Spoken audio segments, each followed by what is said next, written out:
आपको एक सीक्रेट दूं, क्यों परमेश्वर के घर में जो प्रेयर्स हैं आपकी कबूल नहीं होती? ऐसा क्यों होता है? मैंने आपको बताया था कि जब डिलीवरेंस वीक्स शुरू होंगे तो परमेश्वर आपको वचन से और प्रेयर से डिलीवर करेगा। किसी दिन हम ज्यादा वचन सुनेंगे और कम प्रेयर करेंगे, किसी दिन हम ज्यादा प्रेयर करेंगे, कम वचन सुनेंगे, लेकिन ये चलता रहेगा बैलेंस में, क्योंकि ये दोनों चीजें आपके लिए जरूरी हैं।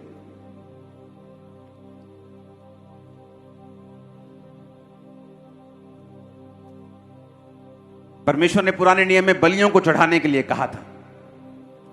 एक पहली थी होम बलि, दूसरी थी अन्न बलि। कितनों को याद है ये बलियां? नहीं याद? आप जानते हैं परमेश्वर की इच्छा है कि वो आपको आपकी प्रार्थनाओं का उत्तर दे। वो आपकी जो आप मांग रहे हो, परमेश्वर मेरी रिपोर्ट नॉर्मल हो, ये रसौली गायब हो, ये रोग गायब हो, ये पेट का रोग गायब हो, परमेश्वर मेरा पति मेरी बात सुने, मेरी वाइफ मेरी बात सुने, मेरा बच्चा मेरी बात सुने, मेरा फाइनेंस, मेरा कर्जा। परमेश्वर आपको इन प्रार्थनाओं के उत्तर देना चाहता है। मालूम, परमेश्वर देना चाहता है आपको। अब लिंक कहां खराब है, कहां प्रॉब्लम है? जब हम होम बलि के बारे में पढ़ते हैं, उसको हम अपनी स्क्रीन पे पढ़ेंगे, उस वचन को, लेवी व्यवस्था के वचन को। पहला, यहोवा ने मूसा को बुलाकर मिलाप वाले तंबू में उससे कहा,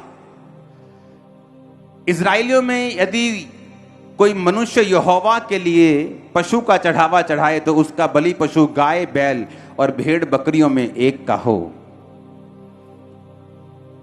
वह गाय बैलों में से उसे होम बलि करे तो निर्दोष नर मिलाप वाले तंबू के द्वार पर चढ़ाए कि यहोवा उसे ग्रहण करे।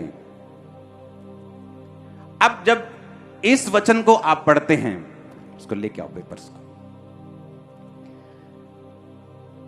तो इसमें बड़ी समझने वाली एक बात है। पुराना नियम इसलिए बनाया गया था ताकि नए नियम में जब जीसस क्राइस्ट की कुर्बानी के बाद तुम लोग इसे पढ़ो तो तुम उसका आत्मिक मतलब समझो। अब परमेश्वर हमें गाय, बैल, भेड़, बकरी, कबूतर चढ़ाने के लिए नहीं कहता।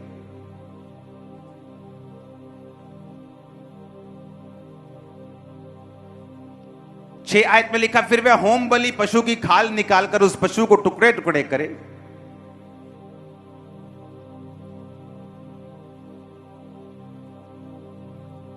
हालेलुया। कि उसको पूरा चढ़ाए, उस पूरे पशु को।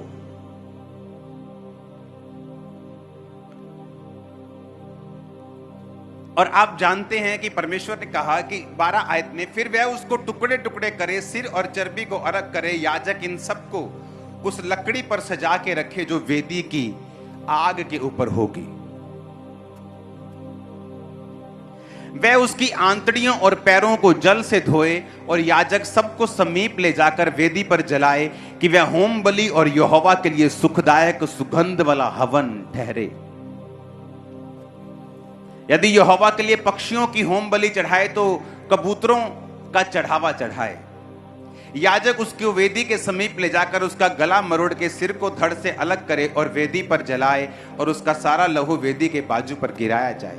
और वह उसकी गल थैली को मल सहित निकालकर वेदी के पूरब की ओर राख डालने के स्थान पर फेंक दे।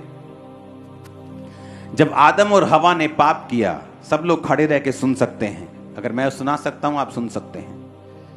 तो बाइबल कहती जब आदम और हवा ने पाप किया तो परमेश्वर ने एक भेड़ की कुर्बानी देके उनको चमड़े के अंग रखे पहना दिए।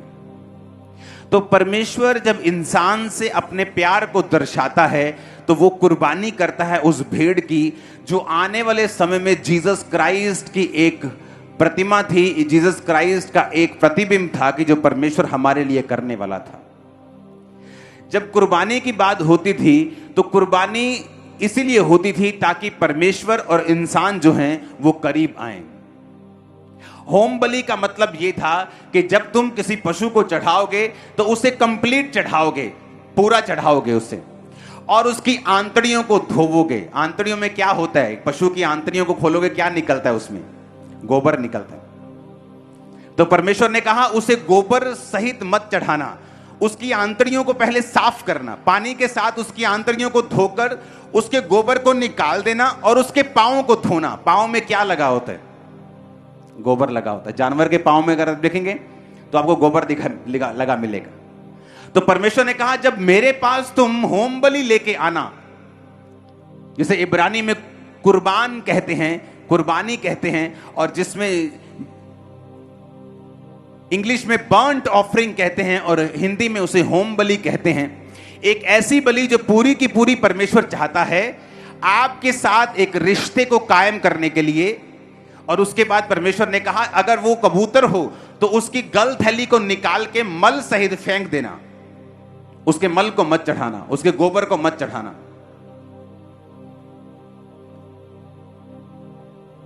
तो परमेश्वर ने कहा जब एक ऐसी कुर्बानी मेरे पास आएगी तो मैं उसको ग्रहण करूंगा सुगंधदायक, ग्रहण योग्य बलिदान के रूप में। आज जब आपकी प्रेयर्स जिस शरीर से, आपके शरीर से जिस निकलती हैं, क्या वो साफ है या गंदा है? आपका स्पिरिचुअल शरीर में बात कर रहा हूं, आपका स्पिरिचुअल आदमी, स्पिरिचुअल मैन जो आपके अंदर रहता है। जब परमेश्वर ने होम बलि की डिमांड की तो कहा मल नहीं चाहिए, गोबर नहीं चाहिए लगा हुआ, पैरों को धोना, तो तुम उसकी आंतड़ियां भी धोना और फिर मेरे पास लेके आना, क्योंकि होम बलि अगर तुम गंदी चढ़ाओगे तो तुम्हारी जो बलि होगी वो कबूल नहीं होगी। आज जब इस शरीर से, आज जब इस वेदी से, आज जब इस बॉडी से जो किराए का मकान है आपको दी गई है, आप परमेश्वर को प्रार्थना करते हो, आप परमेश्वर को कोई बलि देते हो, कुछ बोलते हो, तो आपको यह ध्यान होना चाहिए कि जहां पर गोबर होगा, गंदगी होगी, पाप होगा, परमेश्वर उस बलि को ग्रहण नहीं करेगा।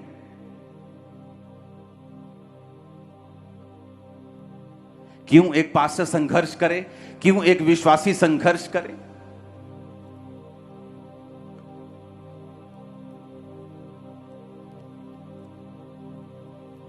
क्योंकि जब आपको परमेश्वर ने बात करनी होती है, क्या होता है, आप परमेश्वर की प्रेजेंस में हैं, आप अपने आप को साफ करते हैं कि परमेश्वर मैं ये बात से अपने आप को क्लीन करता हूं, ये चीज से मैं अपने आप को साफ करता हूं, इस बात से, इस गंदगी से, इस पाप से, इस कमी से मैं अपने आप को क्लीन करता हूं। आप अपने आप को क्लीन करते हैं अपने प्रेयर रूम में तौबा के साथ, और उसके बाद आप जब क्लीन होते हैं उसके बाद आप अपनी प्रार्थनाओं को चढ़ाना शुरू करते हैं। और जब आपकी प्रेयर्स चढ़ती हैं और आपकी प्रेयर जब कबूल होती हैं तो परमेश्वर आपको रेमा वचन देता है, वो आपसे बात करता है, आपके हृदय से बात करता है। आप अगर एक क्लोज खुदाबंद के सेवक हैं, वो आपसे बोलकर बात करता है। आप एक विश्वासी हैं, वो आपके दिल से बात कर सकता है। और जब वो आपके दिल से बात करता है, वो आपसे बात करता है कि ये करना है, इस तरह से करना है, सेवकाई में इस तरह से लेके जाना है। और उसके बाद जैसे ही आप उस चीज को फॉलो करने लगते हैं, आप देखते हैं कि आपकी लाइफ में रिजल्ट आ रहा है, सेवकाई में रिजल्ट आ रहा है, आपके फाइनेंस में रिजल्ट आना शुरू हो गया है, आपके पर्सनल लाइफ में रिजल्ट। क्यों? क्योंकि अब आपने जो होम बलि चढ़ाई है, होम बलि मतलब फुल, पूरा का पूरा परमेश्वर को देना, बर्न्ट ऑफरिंग और जला देना। अगर सूर्य की तरह चमकना है तो सूर्य की तरह जलना भी सीखना होगा। ठंडे रह के तुम चमक नहीं सकते और अपनी रोशनी को पहुंचा नहीं सकते।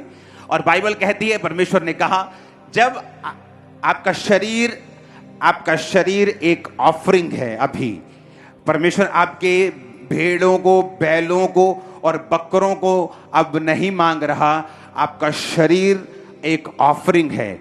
आप जा रहे हैं, आप व्यभिचार का मौका मिलने पर अपने शरीर को कंट्रोल करते हैं, काबू में रखते हैं, ये एक ऑफरिंग है परमेश्वर के सामने।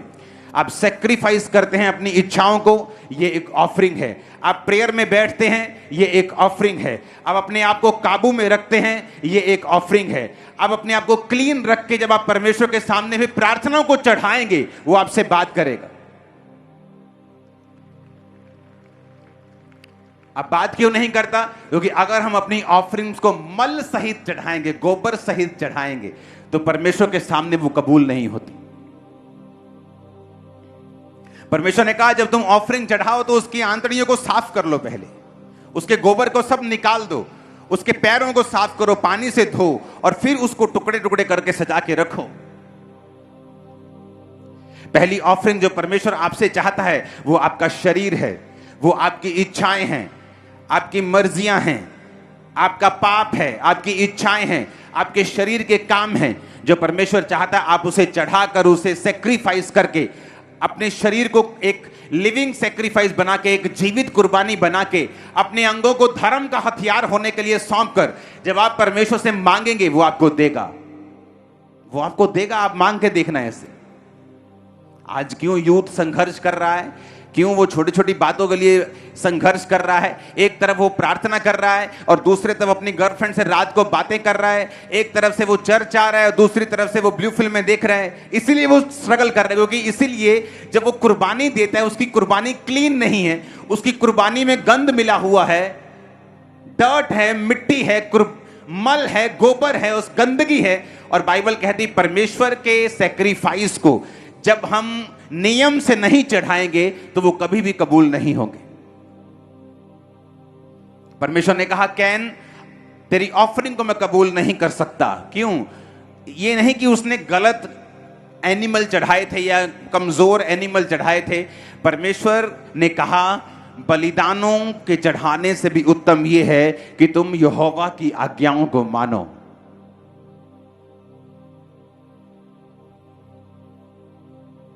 आप जब अपनी इच्छाओं की, अपने पापों की कुर्बानी दे चुके होते हैं, आप चाहे गाड़ी में जा रहे हैं, आप रोड पे चल रहे हैं, आप परमेश्वर के साथ एकदम कनेक्टेड हैं, आप अपने बच्चों से बात कर रहे हैं और दूसरी तरफ से आप परमेश्वर से कनेक्टेड हैं अंदर से, और आप प्रभु से मांग रहे हैं, प्रभु से पूछ रहे हैं, प्रभु के साथ आप एक रिलेशन को मेंटेन कर रहे हैं, आप प्रभु से बात कर रहे हैं, आप प्रेयर कर रहे हैं, और सडनली परमेश्वर का आत्मा आपसे बात करते हैं और वही छुटकारा होता है। हालेलुया। एक औरत अपने पास्टर के पास गई, कहती पास्टर जी बहुत जरूरी काम है, आ जाओ। गई, चली गई, कहती एक प्रेयर करनी है, मेरी बेटी मर जाए, क्योंकि वो वैश्या है। तो मेरे ही हस्बैंड के दोस्त और मेरे बेटों के दोस्तों के साथ वो रहती है, हमें बहुत एम्बैरेसमेंट, शर्मिंदगी फील होती है, तो मैं प्रेयर करवाने आई हूं वो मर जाए। क्योंकि जब एक विश्वासी परमेश्वर के साथ कनेक्टेड नहीं होता, उसे मालूम नहीं होता कि मैं अपनी जिंदगी की इस सिचुएशन में किस तरह से इसको हैंडल करूं।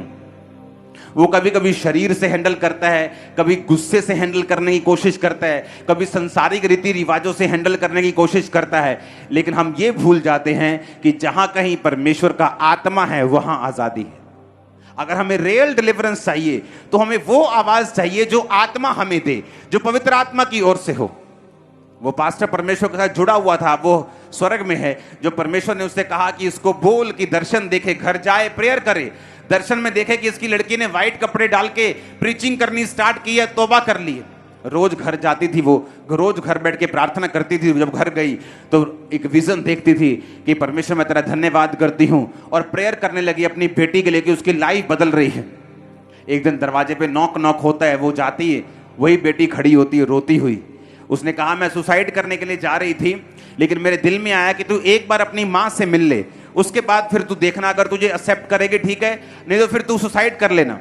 कहती पता नहीं कौन सी ऐसी चीज थी जो मुझे खींच के वापस घर लेके आई, और उसे मालूम नहीं था उसकी माँ आत्मा में चली गई है, अब प्रेयर कर रही है। अब डांटने की बजाय, रोने की बजाय, लड़ने की बजाय उसने प्रार्थना शुरू की है। हालेलुया। पास्टर्स लोग अपनी कलीसिया को हैंडल करते हैं शरीर में हैंडल करते करते वो इतना खींच जाते हैं, इतना खींच जाते हैं, और कई पाप में चले जाते हैं, लेकिन आपको पता नहीं होता। क्योंकि हर एक चीज के लिए परमेश्वर ने एक सिस्टम बनाया है। उसी आत्मिक सिस्टम से जब हम उन चीजों को हैंडल करते हैं, हम बरकत पाते हैं। आप जब अपने शरीर को लिविंग सेक्रीफाइस करके सौंप देंगे, आपको मालूम होता है कि आपने अपनी इच्छाओं की सेक्रीफाइस की है, आपने पाप को समय नहीं दिया, आपने पाप को अपना शरीर नहीं दिया। जब आपका शरीर एक सेक्रीफाइस बन जाता है, एक बलिदान बन जाता है, तब आप जो कुछ भी चढ़ाते हैं, आप प्रेयर्स को मांगते हैं, आप खुदा से कुछ मांगते हैं, वो आपको देता है। पहला सेक्रीफाइस जो आपके जीवन को जरूरी है देना, वो है आपका अपना शरीर, अपनी इच्छाएं, आप खुद। जब आपने खुद अपने आप को पूरा परमेश्वर के सामने चढ़ा दिया और गंदगी निकाल कर चढ़ा दिया। इमेजिन करो, आपका बैल, आपका बकरा जो आप चढ़ा रहे हो वो बेस्ट है, दूसरों का 25,000 वाला तुम्हारा स्पेशल है, मोटा ताजा 3 लाख वाला, लेकिन तुमने मल सहित, गोबर सहित चढ़ा दिया, तो परमेश्वर उसे कबूल नहीं करते। मैं MBBS छोड़ के प्रभु की सेवा करूंगा, लेकिन वो सेवा कबूल नहीं होगी और अगर अभी भी तुम पाप के नीचे हो तो।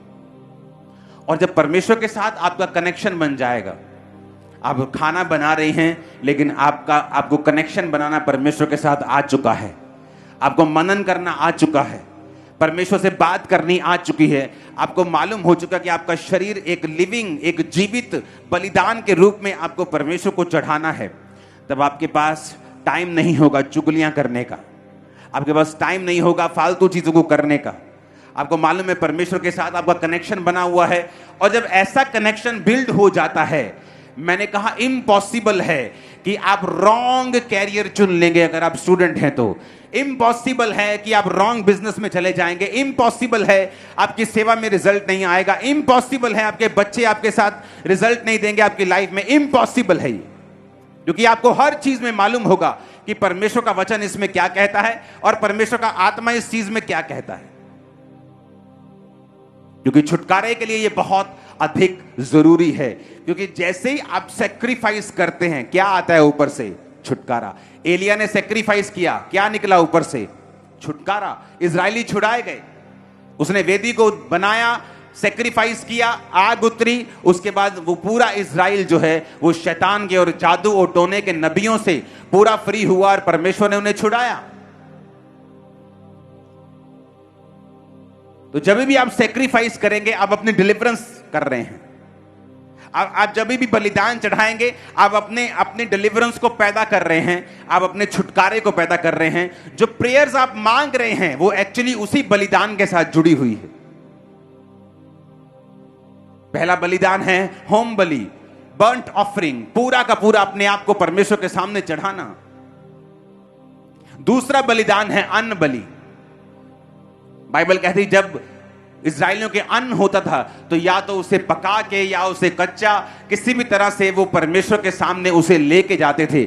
एक वो चीज जो मेरे पास है, मेरी इच्छाएं, मेरा शरीर, उसे परमेश्वर को देना, और दूसरा जो मेरे हाथ में है उसे परमेश्वर को देना। और बाइबल कहती जब वो अन्न बलि को चढ़ाते थे तो परमेश्वर उनके अन्न के ऊपर, उनके लाइफ के ऊपर बरकत देता था, उन्हें घटी नहीं होती थी। उन देशों में भी जहां पर जब लोग सूखे से मरते थे, जब अकाल में मरते थे, इजरायली लोग मरते नहीं थे, क्योंकि उन्हें सब बलियों को देना आता था। अगर आप वर्ल्ड की स्टडी करेंगे तो बहुत से बिजनेसेस, लाखों में तादाद है जो बंद हो चुके कोविड के बाद। अब मोस्ट लोगों की स्टोरीज हैं, कोविड के बाद हमारा बिजनेस बंद हो गया, कोविड के बाद हम उठे नहीं, कोविड के बाद वो वाला माहौल नहीं है। लेकिन अगर आप एक ऐसे व्यक्ति से मिलेंगे जो क्रिश्चियन है, जो रूल्स को फॉलो करता आ रहा है, जो आत्मा को फॉलो करता आ रहा है, जिसने अपने शरीर को परमेश्वर के सामने बलिदान के रूप में चढ़ाया है, और जो उसके हाथ में है जो पैसा, जो बरकतें, उससे उसने परमेश्वर को दिया है, आप उनको कभी नहीं देखेंगे बोलते हुए कि कोविड आया हम कम हो गए। आप उन्हें यही देखेंगे बोलते हुए कि परमेश्वर ने हमारी रक्षा की, परमेश्वर ने हमें ब्लेस किया, उसने हमें छुड़ाया, उसने रास्तों को निकाला, एक बंद हुआ, 2 खुल गए हमारे लिए, वही बोलेंगे ऐसे। क्योंकि बिना बलिदान के छुटकारा बेमाना है, अधूरा है, परमानेंट नहीं है और परमेश्वर की ओर से नहीं है। हालेलुया। आप जब गर्म लोगों के पास आएंगे आपको गर्मी लगेगी, आप एक गर्म कमरे में आएंगे आपको गर्मी लगेगी। लेकिन अगर आप वो चाहते हैं कि आपका शरीर ही आपको ऐसी गर्मी दे, वो हेल्थी रहे, फिर आपको अंदर से उसे बदलना पड़ेगा। आप चर्च में आते हैं आपको हीलिंग मिल जाएगी, डिलीवरेंस मिल जाएगी, लेकिन अगर आप उसे अपनी लाइफ में परमानेंट रखना चाहते हैं, मेंटेन रखना चाहते हैं, और आप ये चाहते हैं कि आपकी लाइफ में ऐसा होता ही जाए, तो आपको अंदर से चेंज होना पड़ेगा। हालेलुया।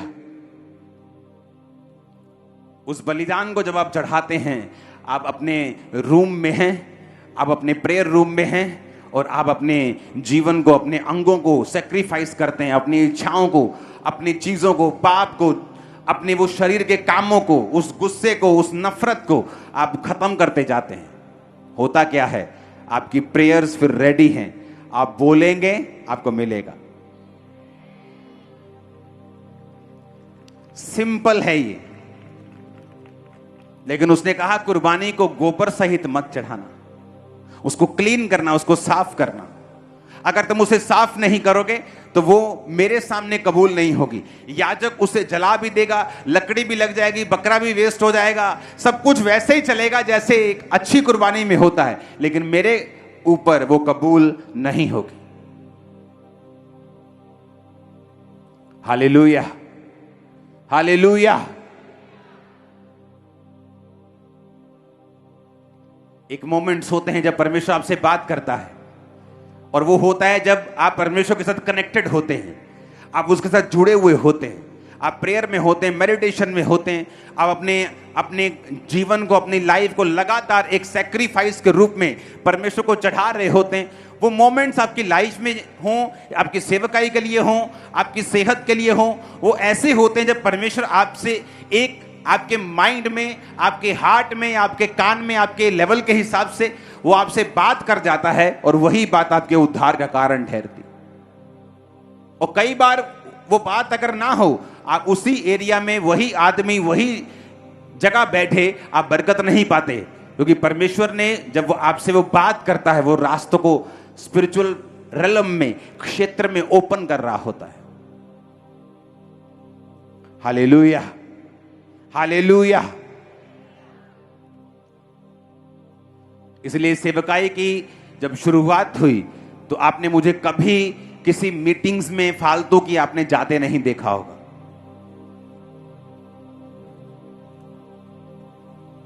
दस 15 सेवक इकट्ठे, और वहां पे सब एक दूसरे से लड़ रहे हैं और एक दूसरे की खिलाफत कर रहे हैं, एक दूसरे की चुगली। आपने मुझे कभी भी ऐसी जगहों पे नहीं देखा होगा। मुझे मालूम था मेरा छुटकारा ऊपर से आएगा, मुझे अपने शरीर को सैक्रिफाइस करके चढ़ाना है, अपना टाइम, अपनी प्रेयर, अपनी फास्टिंग। अगर आपको पाप तंग कर रहा है, आप अपने शरीर को सैक्रिफाइस नहीं कर पा रहे हो, तो फास्टिंग करना स्टार्ट करो। आप जैसे ही फास्टिंग करेंगे, जैसे रोजा रख के आप प्रेयर स्टार्ट करेंगे, आप क्या देखते हैं? आप देखते हैं कि वो पाप की ताकत जो आपको तंग कर रही थी वो लूज हो रही है। आप उस शरीर को सैक्रिफाइस करके दे पा रहे हैं। वो रोजा जो है, वो उपवास वो है जो उस ताकत को कम कर रहा है आपकी लाइफ। हालेलुया। और कई बार उन्हीं रोजों में शैतान आप पे डबल अटैक करने की कोशिश करता है, लेकिन आपको मालूम होना चाहिए कि वो घबरा रहा है, वो इसलिए बौंदल गया है, उसको वो इसलिए डफर पुना कर रहा है क्योंकि उसको मालूम है कि असर हो रहा है। हालेलुया। इसलिए उसने कहा अपने शरीरों को जीवित बलिदान के रूप में, अपने जीवनों को जीवित बलिदान के रूप में परमेश्वर को दे दो। होम बलि यानी बर्न्ट ऑफरिंग कंप्लीट परमेश्वर को दे दो, गंदगी निकाल कर परमेश्वर को दे दो। तो बाइबल कहती, परमेश्वर कहता वो सुगंधदायक, वो सुखदायक परमेश्वर के सामने ग्रहण किया जाएगा, वो बलिदान होगा। तो आज से जब हम प्रेयर्स परमेश्वर को चढ़ाएंगे तो हम ये भी देख लें कि जिस वेदी से हम चढ़ा रहे हैं, जिस कुर्बानी के साथ चढ़ा रहे हैं, क्या वो कुर्बानी मौजूद है कि उसमें गंध मिला हुआ है, कि वो गंदा है।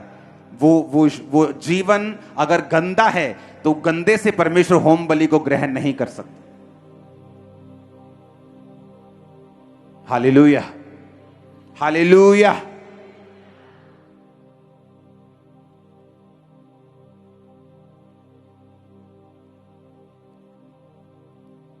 एक दिन मैंने कहा मैं थोड़ा बाहर जाके प्रेयर करना चाहता हूं। मैं उठा, मैंने ड्राइवर्स लिए, गाड़ियां ली, निकल गया।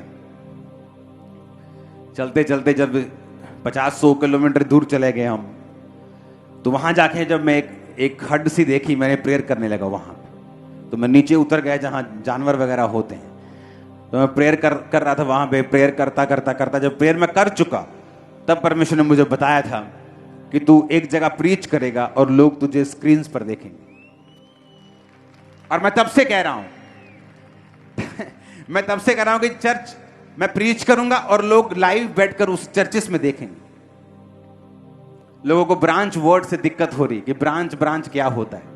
जीसस ने कहा, आई एम द वाइन, ये आर द ब्रांचेस। कि मैं दाखलता हूं, तुम क्या हो? तुम ब्रांचेस हो। काश वो बाइबल पढ़ लेते कि तुम मेरी डालियां हो। जब हमें आप जानते क्यों शारीरिक अमीर जो होता है वो अमीर ही होता जाता है, जब तक तो कोई बड़ा घपला ना कर दे, हो कोई ज्यादा कोई फालतू ब्लंडर ना कर दे। पता है क्यों? उसे पैसा कमाना आ जाता है, उसे सिस्टम समझ आ जाता है कि अच्छा किस तरह से कमाई करनी है। आत्मा में भी सेम है। जिसे एक बार आत्मा में बढ़ना आ जाता है वो आगे ही बढ़ता जाता है, और दूसरे को लगता है ये पता नहीं क्या कर रहे हैं, क्योंकि उसे खुद बढ़ना नहीं आ रहा, क्योंकि वो खुद इन चीजों को उसने पाया नहीं होता।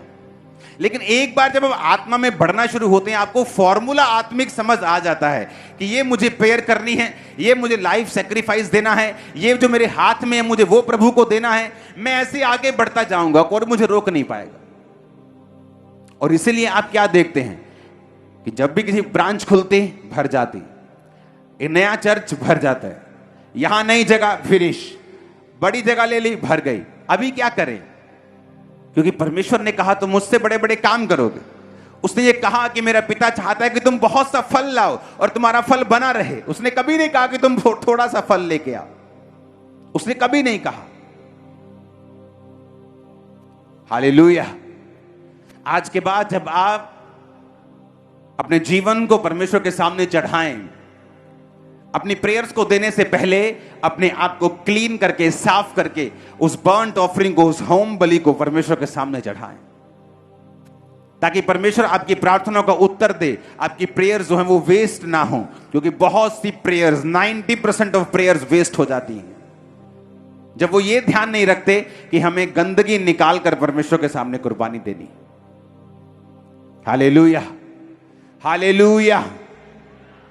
अपने हाथों को उठाओ। Thank you Jesus. उठाओ अपने हाथों को, हिलाओ अपने हाथों को। एक तौबा की प्रेयर करेंगे, उसके बाद अपने फाइल्स को, अपने डॉक्यूमेंट्स को निकाल कर टच करो उसे। जब ले हेड होगा छुओ उसे। आज हर एक जन जो इस पंडाल में मौजूद है, ब्रांचेस, वहां भी आप पे, हर एक जन पे ऑयल प्रेयर होगी आज। अपना ऑयल अपने पास रखना।